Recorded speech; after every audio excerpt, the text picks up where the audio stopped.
Welcome to the Lead Generation Podcast, where innovative entrepreneurs share their stories and secrets to success.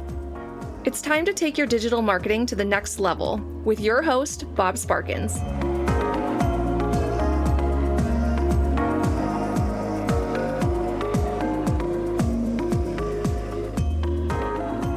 Hey, it's Bob.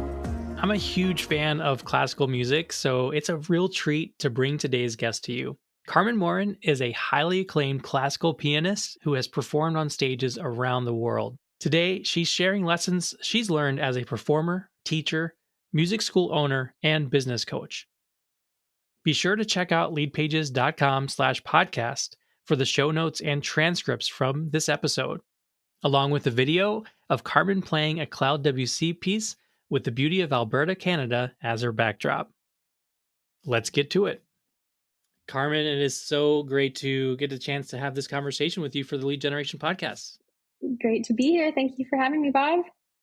I'm looking forward to this conversation. I know we've been connected online for years and years now, and finally get a chance to chat. The first question I'd like to know from you is, how are the lives of the people that you work with transformed by the work that you do? Oh, that's such a great question. I think obviously I work with people in many different capacities. When I think about my music programs, obviously my background is very specialized as a classical musician. So something that I've actually been really cognizant about is how I can really mind the gap between highly trained classical musicians and people who consider themselves untrained or non-musical. So something that I've really focused on in my programs is demystifying so many things about talent and skill building. So everything from, all of these strategies and intentions and tools that go into place just in practice or in building specific skills and in performing, so that when people really start to learn about, it's not just about learning pieces, it's how much are you empowered to be able to craft and shape your own skill and your own talent. So that's definitely something that I focused on in my piano programs, breaking down the skills and really applying them in practical ways so that people can access all of the innate musicality that they have within themselves. That's awesome. So you do have, by my count, at least 4 identities that you run with that I want to touch on during this conversation. So you're a classically trained and award-winning pianist.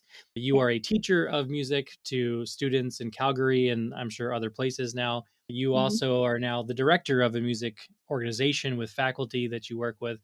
And of course, you're a business coach for others that want to go global. So I guess my first question in the background perspective is, when you go back in time, how did you first find that your talent in music would become a love for music and then what you would pursue? I did see on your Instagram some lovely photos of you and your dad back in the day. So I'm assuming that'll be incorporated into your story, but tell us a little bit about that background. Absolutely. So I come from a musical family, and I'm very fortunate. My dad was my first teacher and continues to be my mentor in many things. And I think what I recognized at a young age is how inspired I would feel through music and through the process of coming up against challenges and feeling frustrated. There was a lot of active discussion in our house about feeling discouraged and the value of hard work and the value of consistency. When I look back, it was very much a pillar of how we were raised. So I think as a young child, you're probably thinking there are a couple recordings when I was, I think, 8 years old. I was going to a national finals competition. And they asked me on a TV interview, what do you want to be when you grow up? And I right away said, I want to teach piano. I want to be a teacher. And I think at the root of all of the business pursuits that I've done, really, as much as music is who I am, I think it's at the core of who all of us are. At the root of everything, I think I would love to teach, right? I love just that active role that you can play in, first of all, bringing out music. And then it moved really naturally to coaching other teachers and teaching a wider range of students in my music school. And then, of course, moving into business coaching. It started out as wanting to support other musicians, of course, but then quickly realized that, wow, there's such a wide variety of people with different passions that they feel equally as passionate about as I do about music, and really giving them the tools to create lives around sharing that, which I think just makes the world a better place. So it feels like many different identities, but to me, I feel like it's all just the same purpose, taking different forms. Yeah, it just definitely evolves in one way or the other. But I do imagine that either through your own experience or those you've taught, there are periods of burnout, likely. There are periods of a lot of pressure. And maybe you thought to shift gears, or you've worked with students that have been in that mindset. How do you Mhm. decide to just double down on commitment, to maybe take a break, or to pivot entirely? It's interesting because that comes up a lot where people are saying, like, when are you going to sleep? When are you going to rest? So, my circumstance, I don't share as often just in business, but my familial circumstances that I'm also a single parent and I've built all of my businesses while being a full time single parent to my two beautiful children. And a value of mine for many years now has actually been freedom of time. So, even though I think I really enjoy the visionary role of shaping new organizations, shaping new missions and visions. I really am a huge geek when it comes to systems and having an outstanding team and bringing on really fantastic people who are passionate about building something alongside me. So I really have a fantastic team in all of these different spaces that it would not be possible without.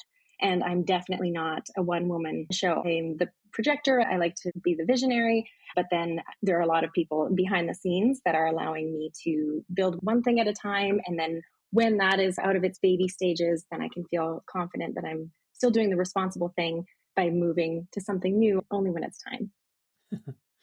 Yeah, getting a good support system is an absolute must. Even as someone who does have a partner as a parent, it's still it needs a lot. So I admire the work that you're able to do in that situation for sure. I have to ask because I'm such a fan of the music that you play on Instagram and classical music in general. Do you have a favorite stage memory that maybe was back in the earlier stages of your performing career, or a piece of music that you just come back to again and again? Yes, I have many wonderful memories. Probably one of my favorite that really stands out in my mind is when I first performed as a soloist with orchestra and I was 10 years old and I was performing the Ravel Piano Concerto as part of winning a competition. And I just remember it felt like a shift. Not that I mean, you were always like when you're a younger student, the way that you learn is you have to kind of first do, and then you learn how to do it on your own and in your own way, right? Like so many of us do in many circumstances.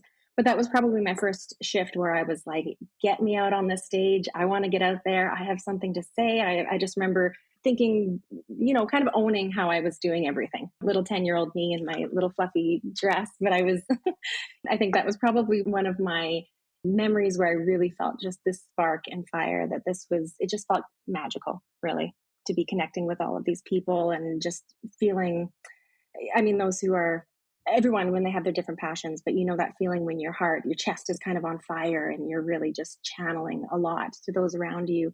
And I remember feeling that very powerfully on stage at that moment. And that was a pivotal time where I caught the bug. I was in this for sure. I have to ask this then.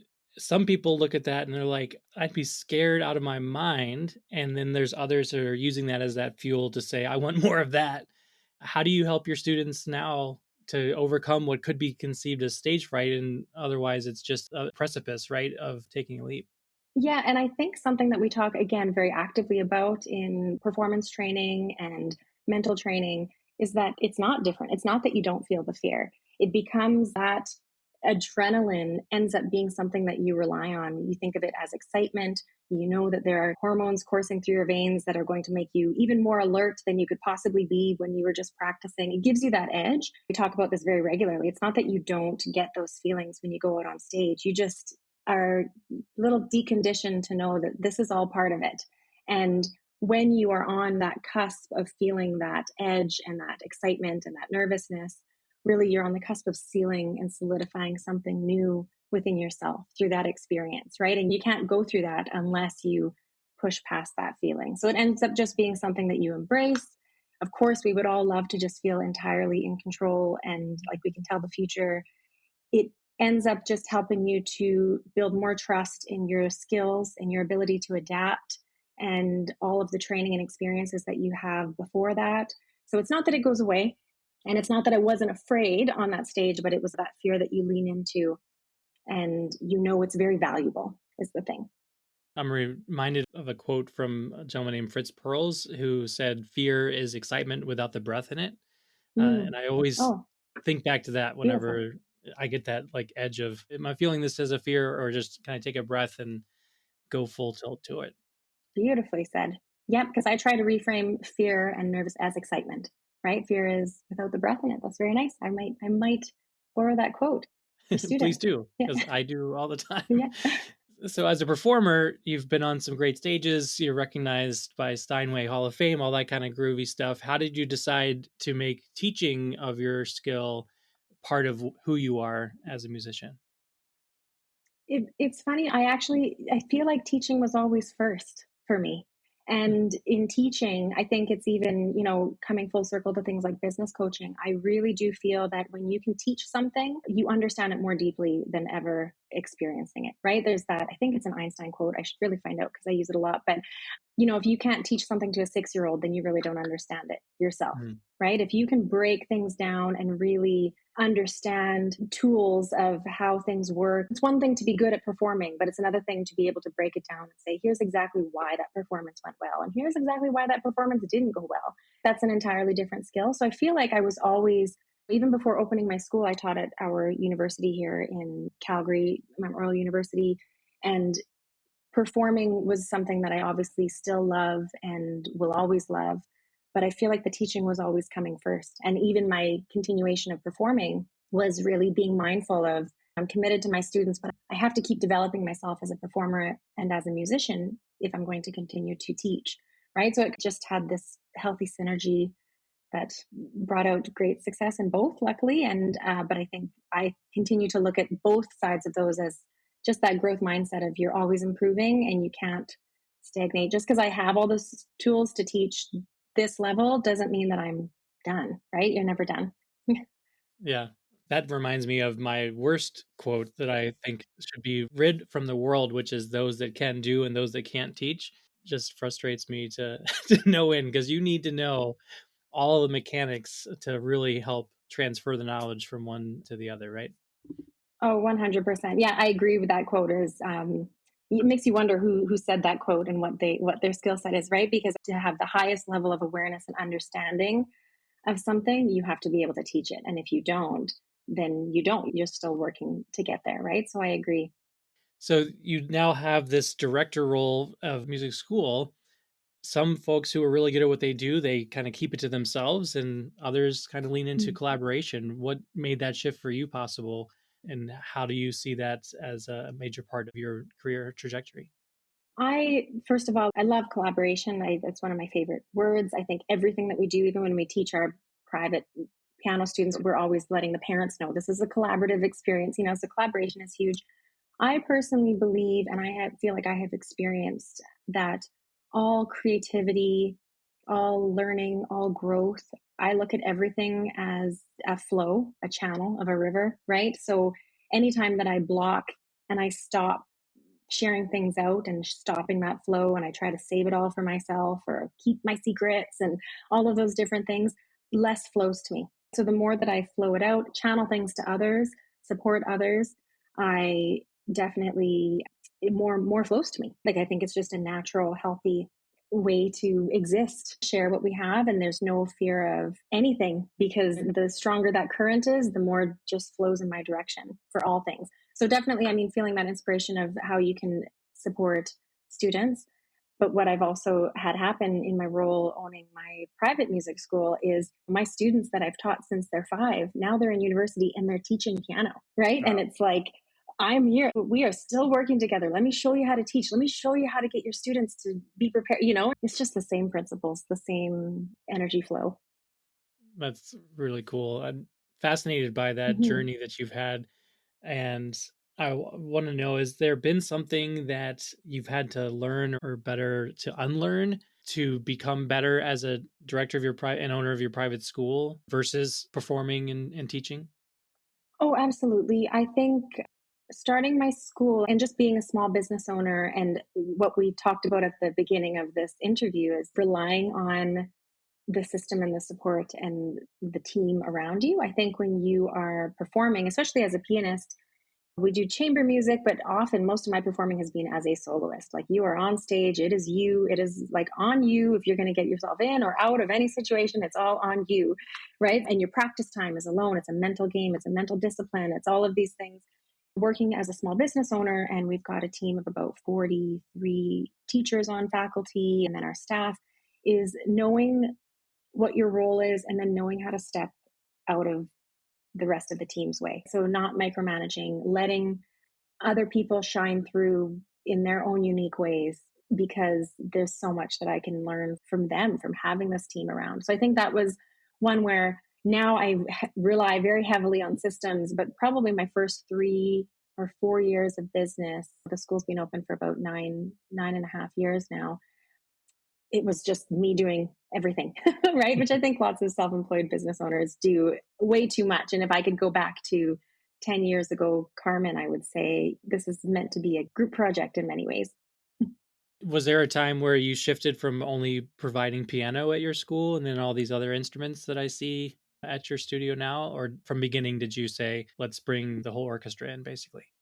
Yes. So when I opened my commercial school, right away, we welcomed other instruments for sure. And I think there was just a natural way of, piano students also wanted to sing and their siblings wanted to play guitar. So there was a natural way. But I actually started, even before I opened my commercial school, I was running, I guess I would call it a community collective, where it was myself and I was kind of running and providing leads and students for about 7 different piano teachers. So it kind of started as this group of piano teachers where I was supporting and setting up with students and training. But when I opened my commercial school, for sure, right away, I knew, we want to have the other instruments there. Yeah, that's good. I asked that in part because there are people who consider, like, let's expand our coaching business, for example, to have a few different modalities or something like that. So I'm always curious of when that decision gets made. And a lot of times the earlier the better, right? Because the more in this Mhm. world of collaboration and you can't serve everybody by yourself, I think that brings a lot of diversity into what you're able to bring to the table. Absolutely. Cool. So as you look back at that trajectory of the studio and of the private school, has there been an obstacle or roadblock that you ran into that you look back to now as a major learning and maybe even a springboard towards continued success? Yeah, I mean, we've had our challenges. Obviously, that was one of me kind of doing too much. But I think just being a musician, we've really approached everything with that growth mindset of like, whatever's coming, let's make it work. Like, we actually branched off into our online programs in 2018 before everyone was doing it with the pandemic, obviously. And it makes it fun, just that constant learning. We expanded our studio space. I had one bay in our complex and we were full. So I expanded actually in September of 2019. So this was like Mm. 4 months before the world closed down, right? I just see every kind of potential bump in the road. It just gives you new skills to adapt. When you think about music, and I always relate this back, but people think that you are practicing and focusing on repeating skills and solidifying the same skill over and over again. And that's very much not the case. Practice is all about adding in challenges and testing the strength of your skills and seeing if it withholds, right? So you do different practice techniques, different strategies. So I feel like that mindset, that's how my whole world has been built since I was 2 years old, is when I started playing piano. Is like, here's a skill you have. Let me throw this wrench in it and see if you can figure it out, right? And that's really what practicing is all about. So I feel like that is something that I really communicate out. I speak to, corporations and different industries with that skill in mind. Is nothing is really a failure, and not in a cliche way, because everything is sort of just like throwing a wrench and saying, see if you can figure this out. What skill do you have that will come from it? So if that answers your question, I look at everything. We've definitely had challenges. We've definitely had learning curves, but everything's all just part of building this skill. And it's nice that it's expected. Then you don't feel like Hmm.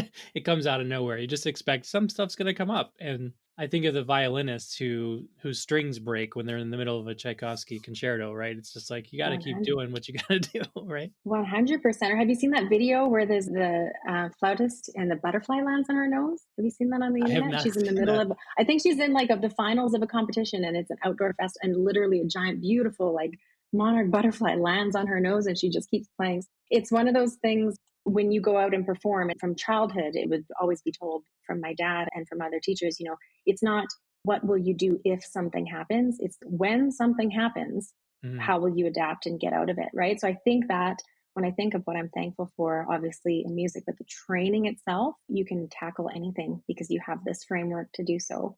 So, in a moment, I want to shift over towards the types of ideas you have for businesses to grow. But first, in preparation for today's conversation, I looked back at a video that you did in September of 2020, a few months into the pandemic.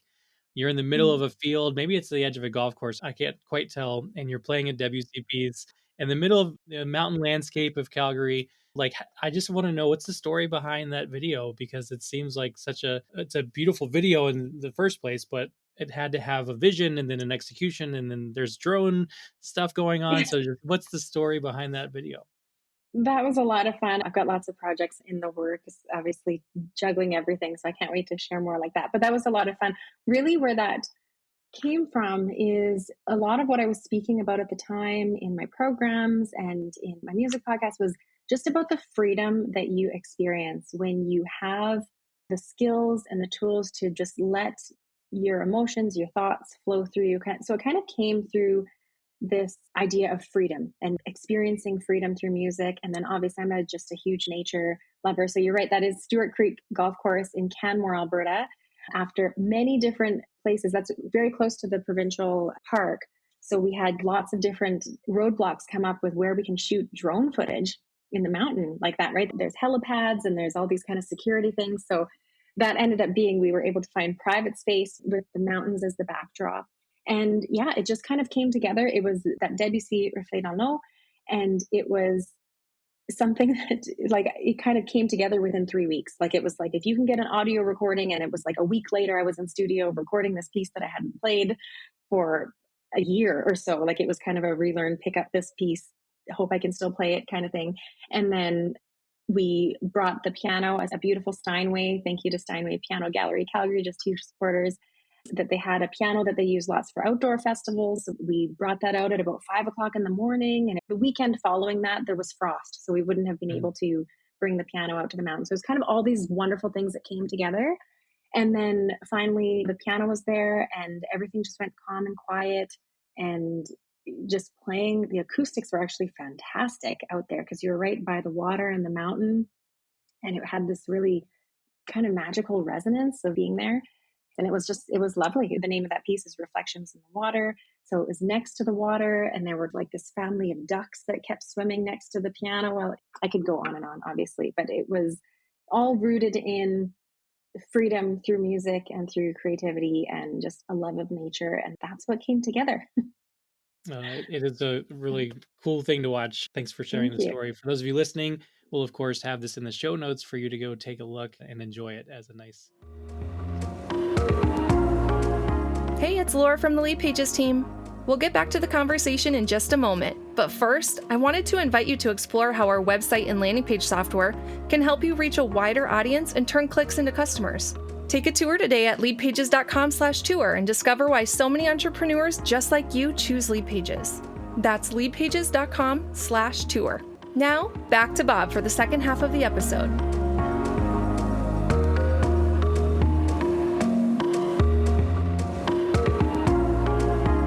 Let's switch gears now to your zone of entrepreneurial genius that you're pursuing these days, which is some business coaching. So you've had success with your own music school, and you've been able to now branch out and add another layer to your entrepreneurial pursuits. So the first thing is, as you're helping your clients go global with their passions and their expertise, these are super talented people, not just musicians, right? Service professionals. Can you share first maybe a misconception that people have when they think about going global, when they think about expanding their service-based business or their talent-focused business into something that could become bigger?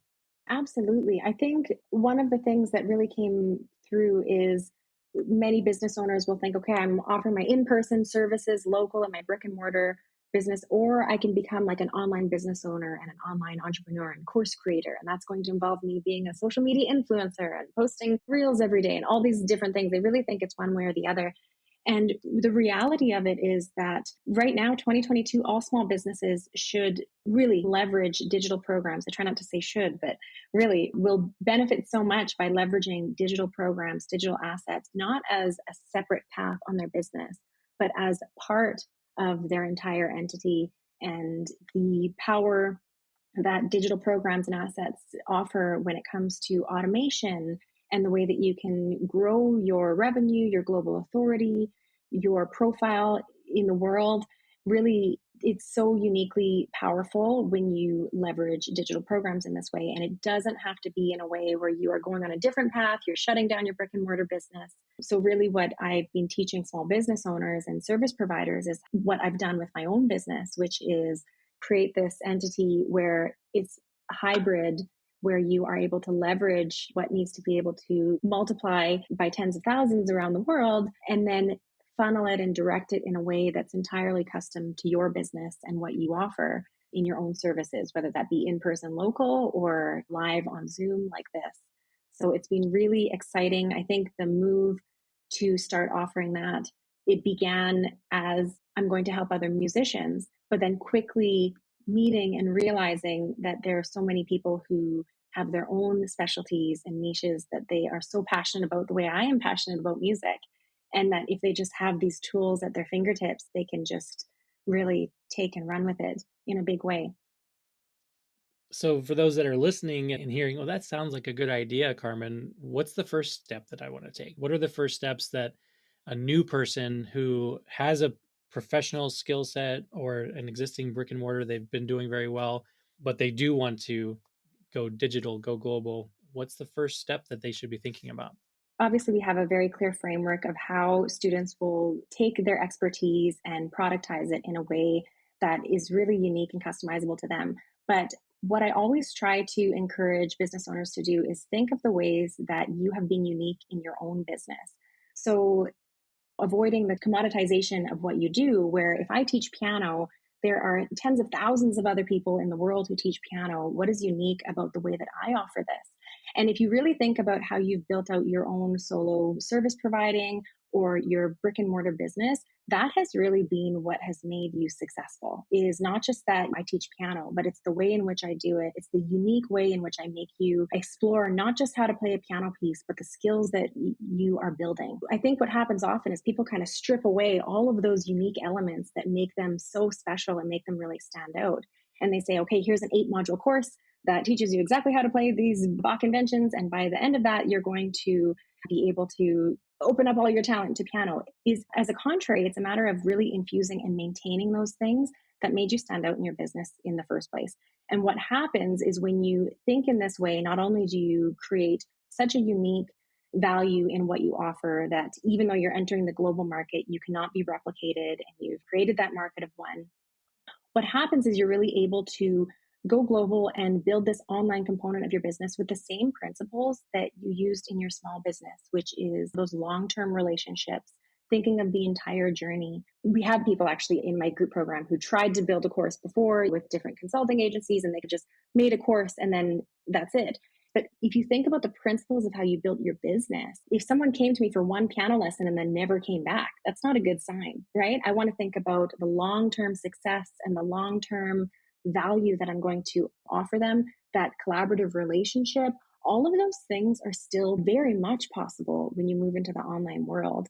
And I think that's where things get left is they think too much about kind of packaging and turning it into a product and removing that element that makes it you. So just knowing that all the automation, all the platforms, all the wonderful, powerful things that we now have at our disposal is about amplifying us and what makes us unique as humans to other humans, not just kind of making a product, non-living thing that lives on a shelf, right? So I think when you approach it that way, then it becomes very natural and organic that your online programs become a very healthy and powerful and valuable piece of your entire business entity that not only amplifies the amount of message that you can spread around the world, but also automates your revenue and is like an employee that can work 400 hours a week without having to bring on more space and more people in your team. When you think about it, the online learning world is still very much in its infancy.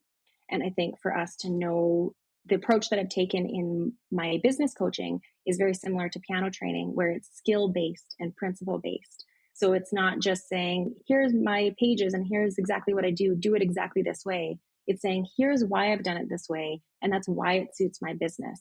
if your business runs a little bit differently and you offer your services a little bit differently, where you want them to eventually have, interaction with you, then what would you change? And make it that custom part of our business, just like anything else that we could integrate. And what I hear from earlier in this conversation and now is whatever you're doing to grow another layer of your business, it should be a natural extension of what it is that you're Mm, currently doing and currently excited about. 100%. Yes. Cool. So for those that have been doing this for a little while and they maybe have a year or two of a track record, what's that next step that takes them from being an income replacer or another avenue that feels foundational to really ramping up success? What's the inflection point? What causes that for you?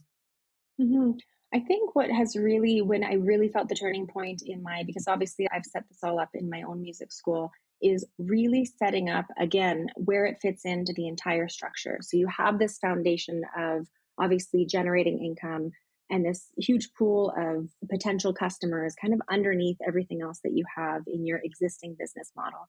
But then really getting intentional about how you can interact with those people at the highest value turning points in their journey, where they are still getting that long term value. They're experiencing that transformation the same way, in many ways, than they would if you were working with them one on one.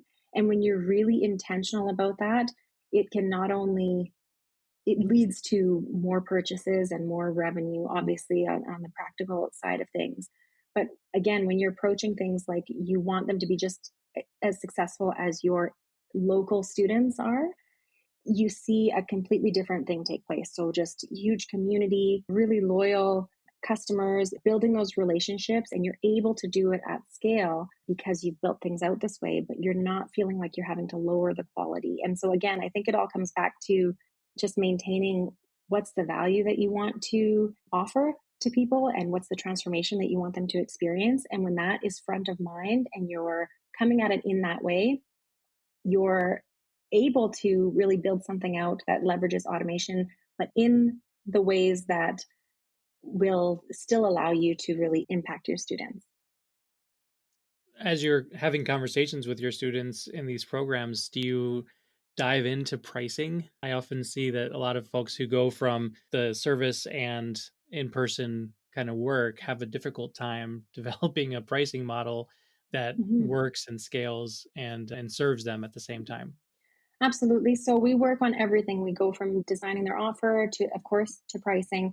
I actually, as you can imagine, with what I've shared, we start with our value based offer first. So everything comes back to, again, this is, I think, from being a teacher and believing that when you impact people in the way that you want, the money will come. The proper pricing, the money will always flow in that way.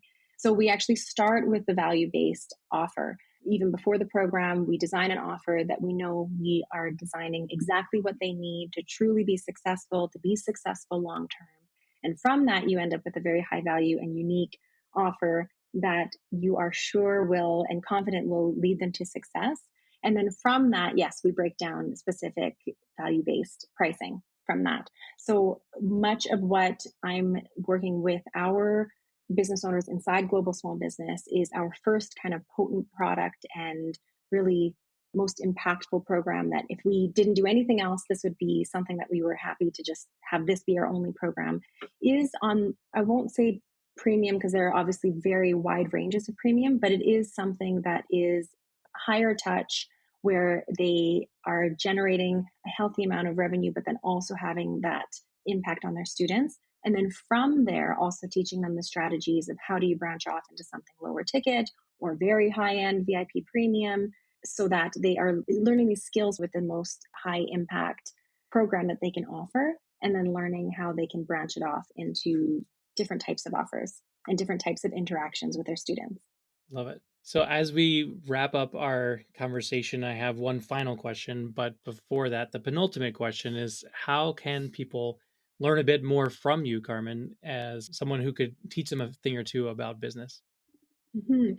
So my main site is carmenmorin.com, morin.com. That will bring you to both my music programs and to my coaching site. But if you are a business owner and you think that this hybrid model would potentially work well for you, I do have a very in-depth training that I offer by application only, which is at my business coaching website. So carmenmorincoaching.com/training. There are obviously other resources and things on my site, but that's a great place for if you want to understand how the whole framework works and why it's worked so well for service-based business owners. You can take a look there. Awesome. And of course, as with all of our episodes, that'll be in our show notes. The headquarters of that, of course, is leadpages.com/podcast.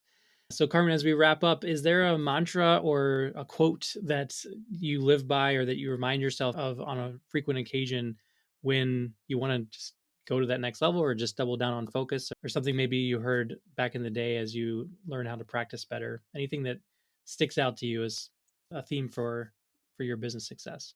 I want to come up with a really inspirational quote, but I think the first one that comes to mind that seems to be one that I live by is one that my dad would always say, which is that if you're failing to plan, you're planning to fail, which is a very kind of dry quote that I know many people hear, but I think I apply it to everything. So performing, teaching, business coaching, is that really if you take the time to break down the structure and the system and the steps of everything that it is that you want to do, there's a solution right there for you. So I am currently living a lot of the plans that I made 5 years ago, 10 years ago, 15 years ago, or when I was 8 years old saying I wanted to be a teacher and have a school. Of course, I believe in manifestation and positive thinking, but more than anything, I believe in setting up an action plan and having clear steps that will take you from where you are to where you want to go. I lied to you just now. I said that was the last question, but your quote makes me think of another question, because I think a lot of people do feel like fail to plan is planning to fail, right? When do you go from plan to action? Because I think there's a lot of people that listen and they're just so much in the planning that they're not really sure the plan is perfect enough yet for them to go and do it. So how do you answer that particular question? That's a great question. And you know what? I will say, here's another quote that I use very often is that business is not a spectator sport, is that you can do all the planning, all the reading, all the thinking, but you have to get out and test those skills. And I think this comes back to music, because when you think of practice, there's this final step where you have to put your skills under pressure and then you have to execute. And that is actually how you seal your skills. And so many people get to that last step and they go, oh, I need another week before I play on stage. Oh, I'm going to do the next recital. And they keep holding back on that. But that execution is actually when you seal your skills. And that is something that you just have to get out and get started. With my programs, you get a plan in place, and there are so many things that I would love to add to my websites, different videos, different things, but you get that minimum viable where you can really test out your offer, test out your presenting, test out all of these things. And you learn so much more than you ever would in reading a business book. Awesome. Thank you so much, Carmen, for spending some time with us today and being a member of the Lead Generation. Thank you for all that you do. I'm a huge fan of Leadpages. We use it in our brick and mortar business, our online business, our coaching business, everything. So thank you for having me. I'm excited to be here. You're very welcome. That's a wrap for this episode of the Lead Generation podcast from Leadpages. Take a moment now to subscribe to the show so you don't miss a single episode. Then head over to leadpages.com/podcast for show notes, bonus resources, and more ways to elevate your business. Thanks for listening.